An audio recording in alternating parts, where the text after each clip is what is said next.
Baik Pak, bismillahirrahmanirrahim. Assalamualaikum warahmatullahi wabarakatuh.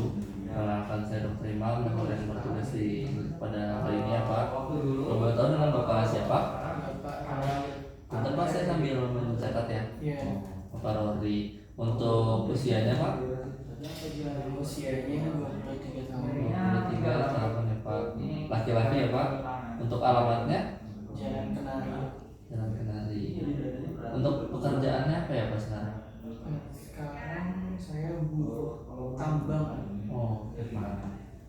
Jadi di sini saya mungkin akan menanyakan beberapa pertanyaan ya Pak untuk membantu mendiagnosis dari keluhan Bapak. Bapak datang di sini keluhan utamanya apa ya Pak? Saya merasa nyeri dada gitu. Nyeri ya Pak. Nyerinya dari kapan Pak? Itu udah dari lama sih dok, cuma yang sekarang saya merasa terganggu banget. Kayak saya Berarti sebelumnya ada pernah? Oke. Kalau untuk lokasinya nyerinya di dada sini aja atau menyebar atau gimana Pak? biasanya rasanya di kiri, jadi dia agak menjalar ke tangan saya juga. Berarti daerah dada bagian kiri ya Pak? Oke. Untuk durasinya itu nyerinya hilang timbul atau terus-terusan dan berapa lama? Bisa dibilang hilang timbul ya Pak. Ya dok, soalnya kalau lagi nyari itu saya istirahat juga membaik gitu dok. Berarti Bapak kalau lagi kambuh nyerinya, Bapak istirahat dia membaik ya Pak? Iya dok. Oke. Kalau faktor yang memperberat misalkan Bapak aktivitas fisik atau Bapak lagi nyantai tiba-tiba langsung sesek, langsung nyeri atau gimana Pak? Itu kalau memang lagi kerja aja dok, jadi suka nyari gitu dada saya tuh. Ya udah jadinya saya harus kalau sakit berhenti gitu dok. Jadi saya jadi dimarahin sama bos saya karena kerjanya nggak efektif dok. Oke Pak. Kalau kan tadi kata Bapak dia di dada sebelah kiri ya Pak, dia ngejalar sampai ke samping-samping banget nggak Pak? Bahkan sampai ke lengan, sampai ke bahu atas. Iya sih dok, rasanya kayak nyeri gitu tangan saya juga habis dari nyeri dada itu. Kalau ke ulu hati juga Pak? Nggak sampai ke situ sih. Ini berarti sebelumnya udah pernah ya Pak, jadi berulang ya Pak? Iya dok. Kalau boleh tahu udah berapa kali ya Pak? Saya nggak tahu kalau udah berapa kalinya, cuma ini udah 2 bulanan ya dok. Berarti hilang timbul sering ya Pak? Iya. Oke. Kalau dari tingkat keparahan nih Pak, dari skala 1 sampai 10, ini tuh menurut Bapak sangat mengganggu nggak dari aktivitas Bapak kalau lagi kambuh? 5 sih dok. Cuma yang ganggunya itu karena saya harus kerja dan berhenti untuk istirahat gitu dok. Jadi nggak efektif kerja saya. Oke. Jadi keluhan Bapak yang utamanya nyeri dada ya Pak. Sebelumnya Bapak kalau istirahat malam ada bangun keringat dingin? Tidak ada dok. Kalau mual muntah? Tidak ada juga dok. Sesaknya ada Pak? Sesak nggak sampai sesak sih. Kalau dadanya sampai misalkan Bapak lagi kambuh nih nyeri, terus ada sampai terasa panas gitu Pak di bagian dadanya? Enggak sih. Enggak ya. Terus kalau narik nafas ada nyeri nggak Pak? Kalau lagi kambuh? Enggak dok. Atau kalau nggak lagi kambuh gitu, Bapak narik nafas biasa akan ada rasa nyeri ya? Enggak ada. Oke. Sebelumnya pernah ada riwayat terbentur Pak dadanya? Tidak ada. Nggak ada ya Pak. Dari keluhan-keluhan lain, yang tadi ada keluhan lain Pak? Tidak ada sih, udah. Nyeri aja ya Pak. Sebelumnya Bapak merokok? Saya perokok aktif sampai sekarang sih dok. Udah berapa lama Pak merokok? Saya udah diajarin merokok dari SD dok. Oh, kalau perharinya nih Pak, kira-kira berapa batang atau berapa bungkus yang bisa Bapak konsumsi rokok? Sekarang saya mulai makin parah dok, jadi sehari bisa lebih dari sebungkus gitu. Udah banyak ya Pak. Iya. Oke. Punten ya Pak, sebelumnya Bapak ada riwayat penyakit hipertensi? Hipertensi sih nggak ada, tapi keluarga saya ada. Keluarga Bapak ada. Boleh tahu siapanya Pak? Orang tua. Orang tua ya Pak. Kalau riwayat kolesterol dari Bapak sendiri atau dari keluarga ada? Kolesterol sih nggak ada ya. Bapak suka olahraga Pak? Enggak sih, karena saya udah ngerasa gerak juga itu dari Dari kerja ya Pak. Jadi nggak ada aktivitas fisik yang benar olahraga. Enggak. Kalau riwayat penyakit diabetes dari Bapak atau dari keluarga? Tidak ada. Nggak ada ya Pak. Oke.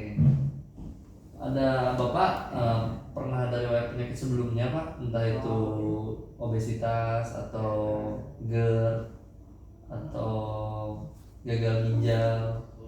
Tidak ada. Nggak ada riwayat penyakit yang sampai membuat Bapak dirawat rumah sakit, nggak ada? Tidak ada. Oke.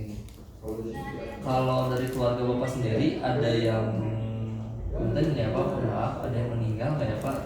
Yang meninggal kan mendadak? Nggak ada.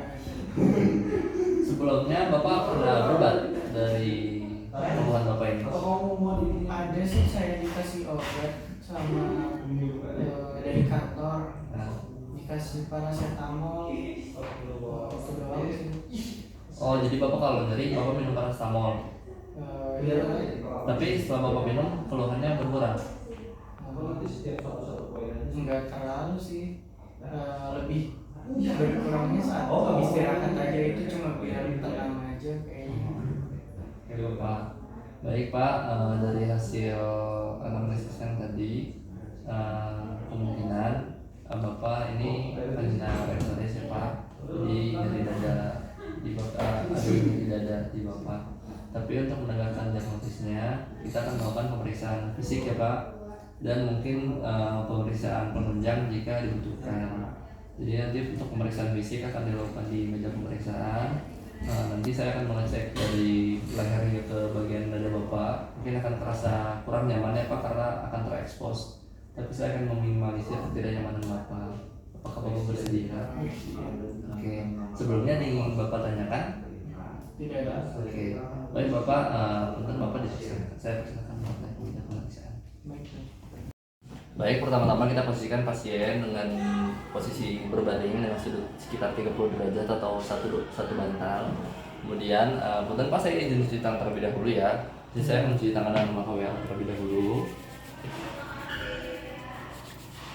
Setelah itu pastikan saya sebagai pemeriksa berada di sisi kanan dari pasien.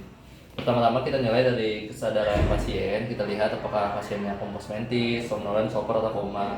Untuk di sini kita lihat bahwasanya pasien sadar, yaitu kompos mentis. Setelah itu kita lihat apakah pasien mengeluhkan rasa sakit. Kita lihat dari penampakannya pasien sakit ringan, sedang atau berat. Di sini terlihat pasien sakit ringan. Kemudian setelah posisinya berbaring, pastikan posisi pasien berbaring 30 derajat dengan tinggi 30 derajat, dan kita cek juga tekanan darah, nadi, suhu, dan juga respirasi. Karena pada riwayat sebelumnya pasien memiliki hipertensi, untuk tekanan darah pasien itu terlihat meningkat. Kemudian kita cek jugular vena pressure pada pasien. Punten ya Bapak, apakah Bapak sudah nyaman berbaring seperti ini? Oke, punten Bapak boleh melihat ke sebelah kiri Pak. Kita gunakan lampu senter dari arah samping untuk melihat bayangan dari vena jugularis pasien. Oke, setelah itu kita identifikasi pulsasi vena jugularis internal. Apabila tidak dapat menemukan, kita dapat cari juga pulsasi dari vena jugularis eksternal.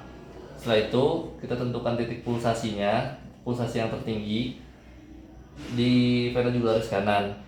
Lalu kita akan mengukurnya menggunakan penggaris, yang dimana untuk penggaris yang pendek ini kita letakkan di superior dari sternum, punten ya Pak, dan kita ukur dari jarak titik pulsasi tertinggi dari vena jugularis.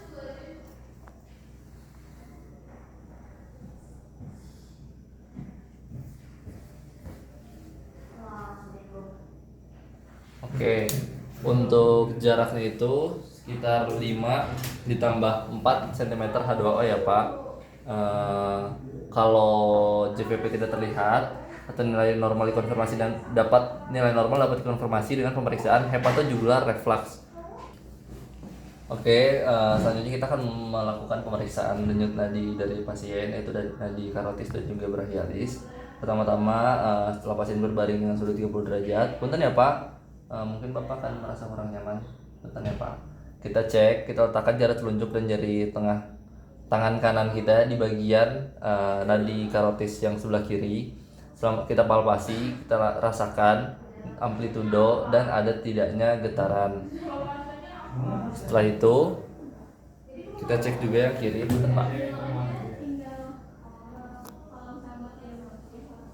Setelah menggunakan tangan, kita dengarkan juga menggunakan stetoskop untuk mendeteksi ada tidaknya bruit. Pada stetoskop ini kita gunakan pada bagian yang diafragma, betul Bapak. Jadi kamu apa? Sakit dada aja. Oke. Selanjutnya kita lakukan pemeriksaan toraks. Yang pertama-tama kita inspeksi dari sebelum itu kita cek juga arteri brachialis dari pasien. Punten Bapak, lengannya dilemaskan ya di hadapan ke atas, sedikit ditekuk Bapak, lalu kita gunakan jari telunjuk dan jari tengah serta ibu jari untuk menahan di bagian medial tendon dari bicep pasien. Oke, di sini terasa dari nadi arteri brachialisnya. Selanjutnya kita akan melakukan pemeriksaan toraks. Pertama-tama kita inspeksi dari ictus cordis pasien, terlihat atau tidak. Kita lihat apakah terdapat detakan pada apeks jantung pasien. Setelah itu kita tentukan koordinasinya. Lalu kita palpasi ictus cordis pasien dengan meletakkan telapak tangan di bawah mamai kiri dan gunakan bantalan jari untuk meraba impuls dari ictus cordis. Punten ya Bapak. Di sini kita nilai lokasinya, biasanya itu ada di CS 5 di mid clavicula, jadi di sini. Kemudian diameternya kalau posisi terlentang biasanya diameternya kurang dari 2,5 cm. Kemudian kita nilai juga amplitudo, biasanya dia kecil dan terasa cepat. Dan kita nilai durasi juga, normalnya berlangsungnya di 2/3 dari sistol. Setelah itu kita nilai ventrikel kanan, kita palpasi pada tepi kiri tulang sternum, jadi di ICS 5 juga di sini. Oke, di sini ventrikel kanan terasa. Kemudian kita lakukan perkusi batas jantung. Yang pertama-tama untuk batas kanan kita tentukan dulu batas paruh hati. Punten ya Bapak.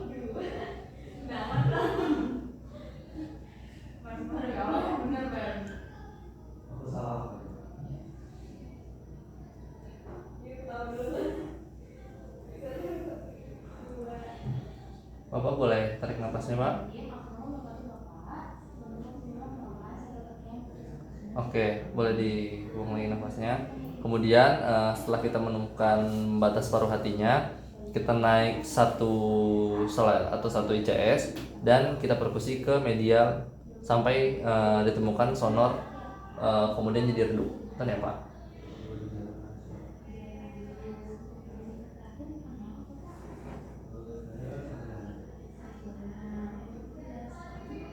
Oke, setelah itu kita tentukan batas kiri. Untuk batas kiri ini bisa dilakukan melanjutkan dari yang batas kanan tadi sampai ditemukan perubahan redup ke sonor lagi. Jadi kita lanjutkan ke arah kiri. Bisa juga dari ictus cordis, kita bisa juga perkusi dari linea axillaris anterior kiri ke median kanan setinggi ictus cordis sampai ditemukan sonor redup juga. Jadi dari sini, punten ya Pak.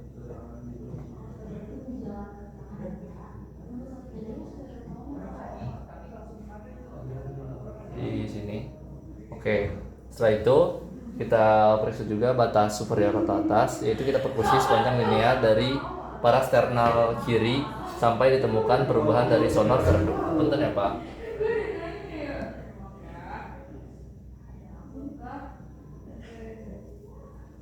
Oke. Selanjutnya kita auskultasi bunyi jantung.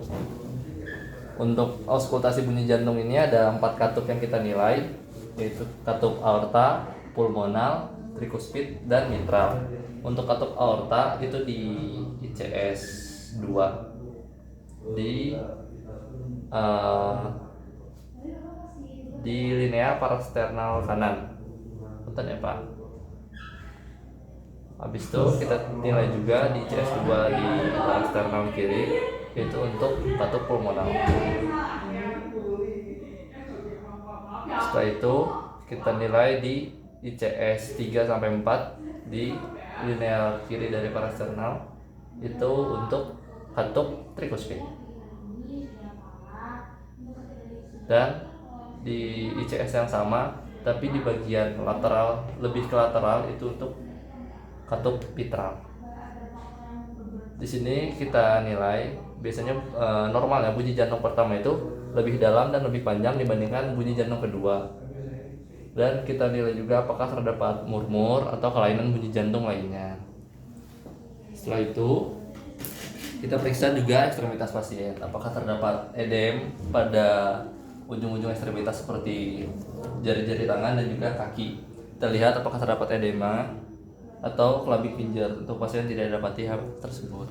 Baik Bapak, untuk pemeriksaan fisiknya sudah selesai. Untuk kesimpulannya nanti kita lanjut ke meja yang awal ya Pak. Oke Bapak, silakan. Alhamdulillah ya Pak, untuk analisis tadi yang pertama tanya jawab sudah selesai, kemudian pemeriksaan fisik juga selesai.